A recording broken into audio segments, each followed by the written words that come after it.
Oh, do I know who this person is? Yes, as well? you do. Oh, God. Can I guess? Yeah. Yes.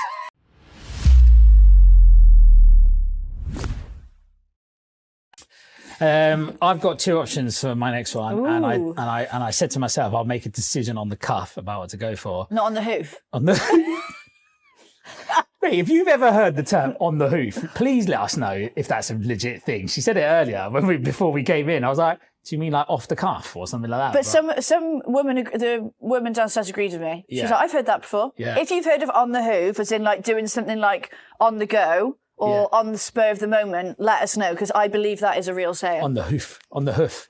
Right, I'm gonna go for this one because actually, it's less about the post. Okay. It's more about something that I've decided to name coattailing. Oh, you like naming them now, don't you? Oh, coattailing. This is going to wind me up. I know this is going to wind me up. Right. So we've noticed a very strange behavior happening on LinkedIn. There was once a LinkedIn guru who said, commenting on people's posts will help your engagement. Yeah. And what that's meant, or the literal action that other people have taken, is they just comment on everything now, right? Everything. Mm-hmm. And they just go in on the comments. I'm talking like writing dissertations on people's posts. Ramblings, proper ramblings. Yeah. And so there was this post that went out by Shona Wainwright, where it's quite a good post, actually. I will read it out.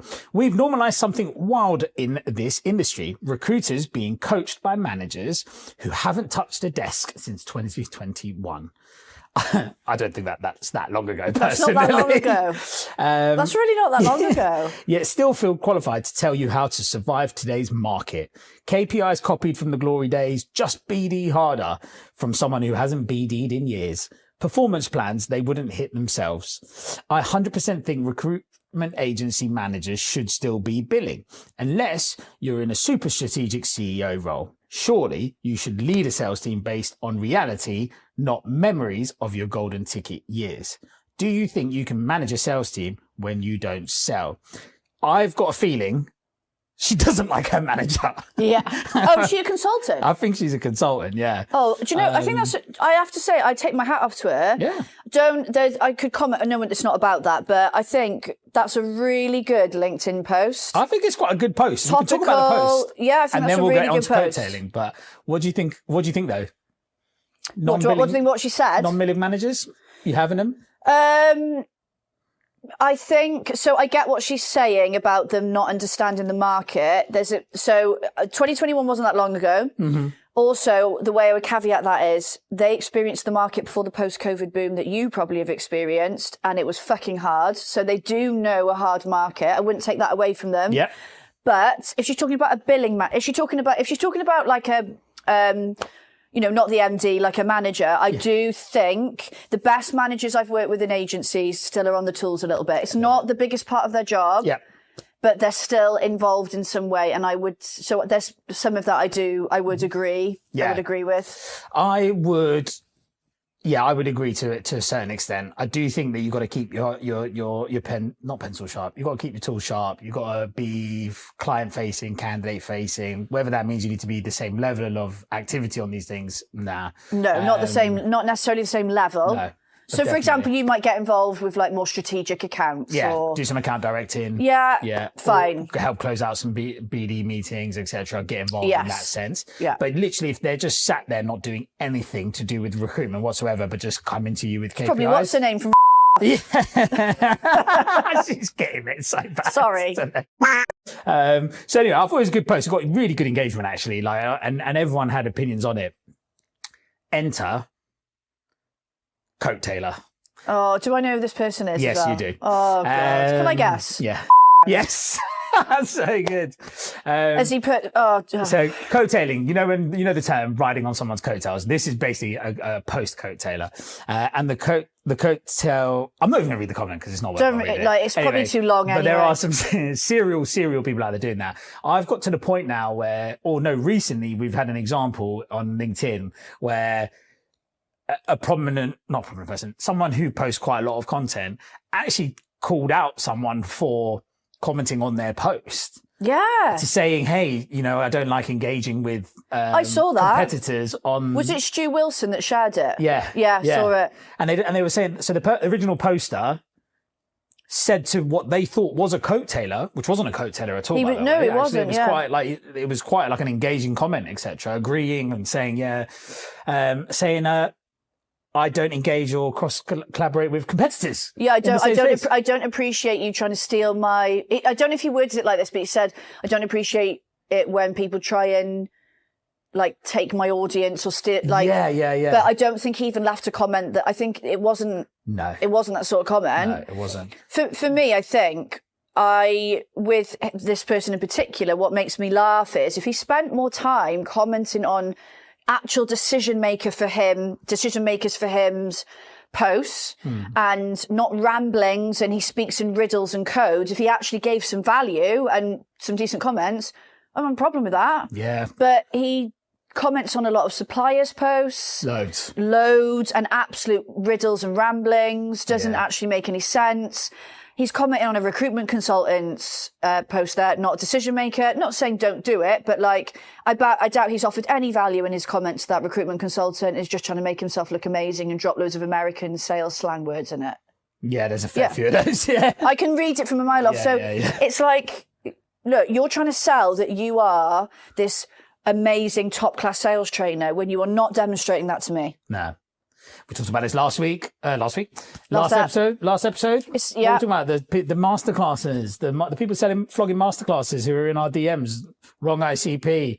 It's going to be a good one. I still can't. I can't. But hats off to the consultant, because that is a really good piece of content. And I think good for sharing it, because it's like, not look at this amazing candidate that I've got this week that isn't relevant to anyone that's on LinkedIn. It's a really good post. I like that. Yeah.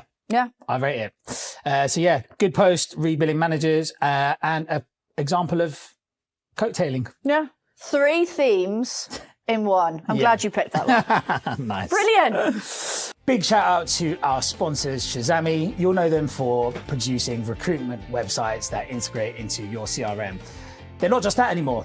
They've got several other products. My 2 that I really wanted to talk about today is RefMe and the marketing automation product. If you haven't seen it already, go and have a look. All the links will be in the description here. If you haven't spoken to Shazami in the last 12 months, you don't know anything about them. So go find out. All stories. Yes. Okay, so... I'm excited for the stories. Yeah. So I've got... the first one I'm going to share, both of these are from like my own recruitment experience. They're not really, really new stories, but they were just, one was too funny not to talk about, because an ex-colleague of mine, we were sort of reminiscing a bit over voice notes, and she reminded me of said person. I was like, oh, I got to bring him up. But the other story is one that still gives me PTSD now, like something I did. So I'll talk about it. But you know, if I said, like, imagine, like, if you were going to imagine recruitment personified in a person, like a bloke, what comes into your head? Recruitment personified? Yeah, so if you were going to imagine, I always refer to, like, Connor from Bromley or Beckenham, and I just picture, like, quarter zip, clean shaven. Well, back in I'm talking, like, 13 years ago. 13 years ago would have been... skinny tie, top man suit, like Burton's loafers. Do you know what I mean? Like, that's just like how I would have pictured it. Yeah. Yeah. Okay. Yeah. So keep that in your mind. Okay. Yeah. So, the agency, I'm going to name him, but we might decide to beep it out. I don't know what he's doing now, right? In his will. But so we had this guy, he was the top biller in the office, called Khuram. And, he was recruitment personified, right? Cheap suit. Walking around the office, he used to take his shoes off. So he used to walk around the office, and do you know what used to really fuck me off? He used to scuff. You know when people don't walk properly, they're lazy and drag their feet? Oh, yeah. So he'd take, for some reason, so he'd be walking around the office doing deals with no shoes on. By the way, back at this time, no one had headsets. He had a headset. Okay. So we were all sat at our desks, like, you know, on the phone. He'd walk around talking really loud so everyone could hear, right? So he's that sort of person. And so Carrie just reminded me of some of these stories because she was there for longer than me as well, and he just was such a fucking character. So he'd be like walking around the office and stuff, and she'd be like, "Oh, what are you doing, Khuram?" And he'd be like, "Oh, nothing. Just on the phone to a client now. Big deal. Just confirming the team. Global. It's going to be global. It's going to be big." And it'd be like, "No, it's not there." It literally would be a client in Cardiff who want a couple of contractors. Like, it's not going anywhere, mate. Like, it would always, it was never the truth. Like, do you know what I mean? He'd be like, just walking, like, talking really loud, and you'd be like, "What are you doing?" Like, "Oh, can't talk." Like, massive deal going on. And it'd be like one contractor for a little tech company in Cardiff. Do you know what I mean? Like, so this is what he was like. Yeah, so good. I can picture it. Can you picture it? Yeah. So I've got two more for you, right? Belters. Like, I forgot about these things, right? You know, when you remember and it makes me miss those days so much. So another time, because he's walking around the office all the time. So like, it wasn't me that asked him this, it was Kerry. So Kerry's like, "Oh, Khuram, what are you doing at the weekend then?" He was like, "Oh, nothing. Just going to pop out to Athens, actually. Going to go and see a mate. A couple of bottles of champers, like, you know how we do it. And because we all knew he was a liar, like, Carrie went and looked. She's like, "Where are you flying from then, Khuram?" He's like, "Oh, Cardiff. No flights out of Cardiff to Athens that weekend. Pop into Athens. Just going to pop to Athens, got a mate, going to get some champagne, you know. Like, nothing big, no big deal." Lies. Why is he like this? Why are people like that? That's so good.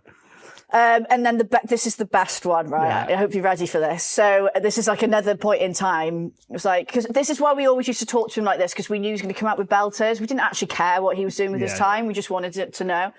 She's like, "What are you doing this weekend then, Khuram?" He was like, "Looking into adopting a child, actually." Seriously. Shut up. No, seriously. And they were like, "Oh, right, okay.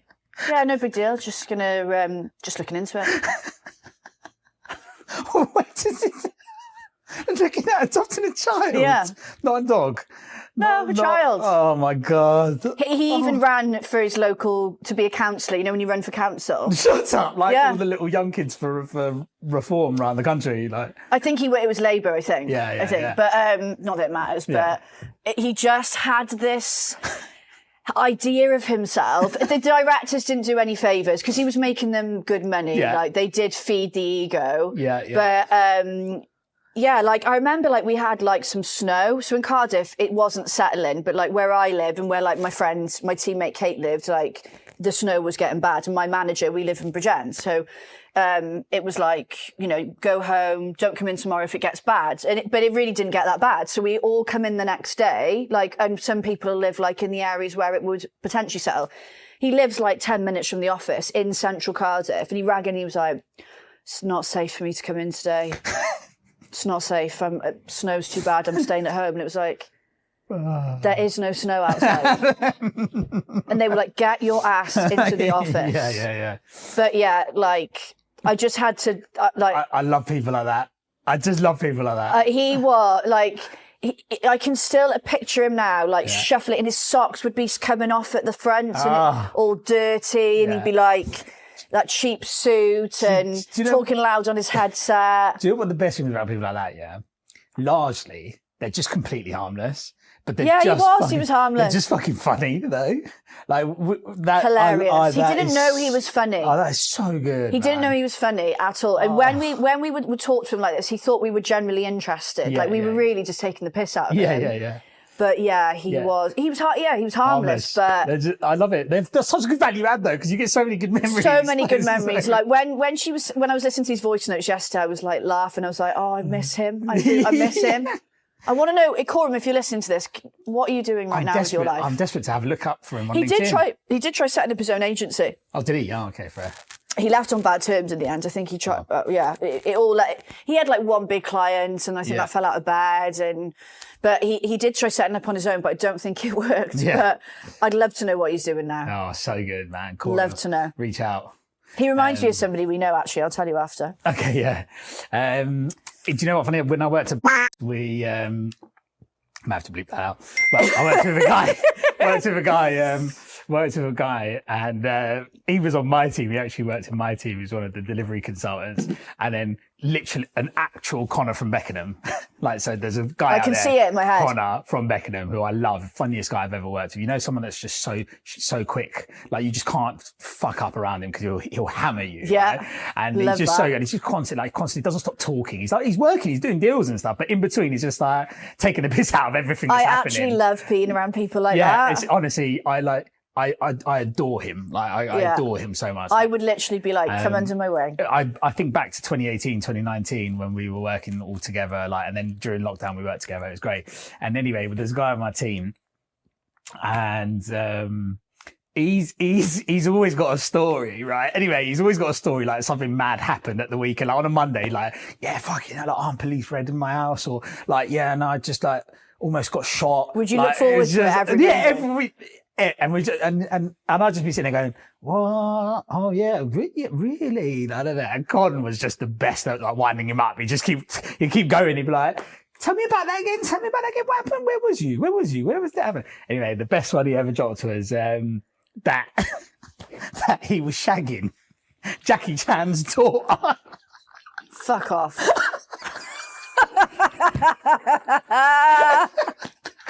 And he's telling us. What, I need to expect you to believe that? He's telling us on our island, yeah? And Connor's island was the next one over, but he sat on the end, so he would always take part. I've looked up, because I used to look down the island. I've caught Connor, and I've caught eyes, and I just knew he was never going to let it go. And then Connor stood up, walked over, come sat down, he gone, here, mate, tell me about Jackie Chan's daughter then. And he did go off on one about Jackie Chan's daughter, how he met her, how they went out, how he was shagging her and all this sort of stuff, right? And then I think we were like Googling Jackie Chan's daughter, who's like, I can't remember if he even had a daughter, but I was if going to say, she has he did, even got a daughter? I think she was like, lived in like LA or something like that. It was like, what would she be doing in Kingston?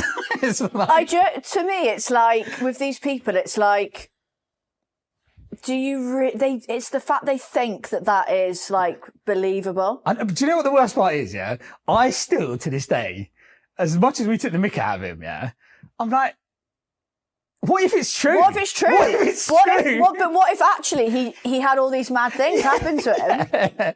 Oh mate, it was so good. Sorry, I would have loved being around those stories. He was our example of Khuram, man. Every week we'd have something. He used to. He caused a lot of. He caused a lot of unrest in the office because no one really liked him, but obviously because he was doing well. Yeah. And bless, like, his manager, who's one of the nicest guys. I still speak to him now. I wish he'd been my manager, to be honest. He was a brilliant guy. Like, he's amazing. Yeah. He dealt with him very well. Yeah. He knew how to deal with him.